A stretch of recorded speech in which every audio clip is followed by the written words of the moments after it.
సబితా ఇంద్రారెడ్డి గారు మాట్లాడింది చూశాను అధ్యక్ష.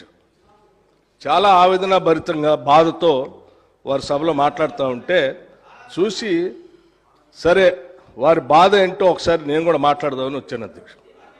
అధ్యక్ష, కాంగ్రెస్ పార్టీలో 2004 కంటే ముందు వేరే పార్టీలో ఉన్నటువంటి సబితా ఇంద్రారెడ్డి గారిని కాంగ్రెస్ పార్టీలో చేర్చుకొని టికెట్ ఇచ్చి వారిని 5 సంవత్సరాలు ఫుల్ ఫ్లెడ్జ్డ్గా మంత్రి చేసి 2009లో మళ్ళీ టికెట్ ఇచ్చి మళ్ళీ మంత్రి చేసి ఒక దశాబ్ద కాలం అధ్యక్ష అత్యంత ముఖ్యమైనటువంటి పోర్ట్ఫోలియోలు వారికి ఇచ్చి ఒక దశాబ్ద కాలం వారు మంత్రిగా కాంగ్రెస్ పార్టీ చేసింది అధ్యక్ష. 2009 నుంచి 2014 వరకు మంత్రిగా ఉన్నటువంటి సబితా ఇంద్రారెడ్డి గారికి 2014లో కూడా కాంగ్రెస్ పార్టీ టికెట్ ఇచ్చింది అధ్యక్ష. సరే, దురదృష్టమో అదృష్టమో 2014లో కాంగ్రెస్ పార్టీ అధికారంలో రాలేదు, టీఆర్ఎస్ పార్టీ అధికారంలోకి వచ్చింది అధ్యక్ష. కాంగ్రెస్ పార్టీ బాగా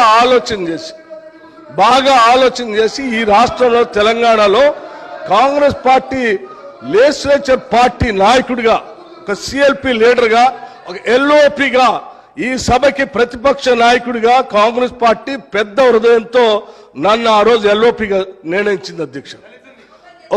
ఒక బలహీన వర్గాల దళిత వర్గానికి సంబంధించిన నన్ను ఒక సిఎల్పి లీడర్గా చేసి ఈ రాష్ట్ర చరిత్రలో ఇంతవరకు సిఎల్పి లీడర్గా ఏ దళితుడిని చేయలేదు అధ్యక్ష. మొట్టమొదటిసారి నన్ను చేసి అక్కడ కూర్చోబెడితే ఒక దశాబ్ద కాలం మంత్రిగా పనిచేసి కాంగ్రెస్ పార్టీలో అన్ని పదవులు అనుభవించినటువంటి సబితా ఇంద్రారెడ్డి గారు నా వెనకుండి నన్ను ఎల్ఓపిగా నిలబెట్టాల్సింది పోయి కేవలం అధికారం కోసం నేను వారి ఇంటికి వెళ్ళి కూడా అడిగాను అధ్యక్ష. నాతో పాటు అనేక మంది నాయకులను తీసుకొని పోయి అమ్మ ఎల్లబాకండి, మీరు పోతే ఎల్ఓపి స్టేటస్ పోతుంది, కాంగ్రెస్ పార్టీ పరువు పోతుంది, 10 సంవత్సరాలు మీరు మంత్రిగా అనుభవించారు, మీరు ఇప్పుడు కూడా ఎమ్మెల్యేగా ఉన్నారు, కాంగ్రెస్ పార్టీ మీకు ఏం తక్కువ చేయలేదు, మీకు ఇంకా కావాలంటే ఇంకా చాలా చేస్తుంది, చివరికి మీ అబ్బాయికి పార్లమెంట్ సీటు కూడా కాంగ్రెస్ పార్టీ ఇచ్చింది, చేయబాకండి అని పదే బతిలాడితే వారు చేసింది ఏంది అధ్యక్ష? ఒక్కసారైనా ఆలోచన చేశారా? మీరు ఏం ఆలోచన చేశారు అధ్యక్ష?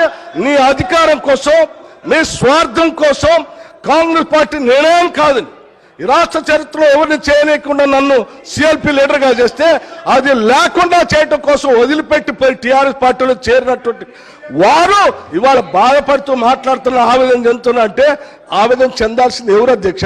నేనా, కాంగ్రెస్ పార్టీయా, లేకపోతే ఈ రాష్ట్రంలో ఉన్నటువంటి ప్రజాస్వామ్యవాదుల? ఎవరు అధ్యక్ష బాధపడాల్సింది? వారా? ఇంకా ఏం ముఖం పెట్టుకొని ఈ సభానాయకుడిని రేవంత్ రెడ్డి గారిని, ముఖ్యమంత్రి గారిని పట్టుకొని ఇంకా మాట్లాడుతున్నారు? దేనికి మాట్లాడుతున్నారు అధ్యక్ష? ఏం చేశారని, ఏం గొప్పలు సాధించారని, ఏం చేశారని?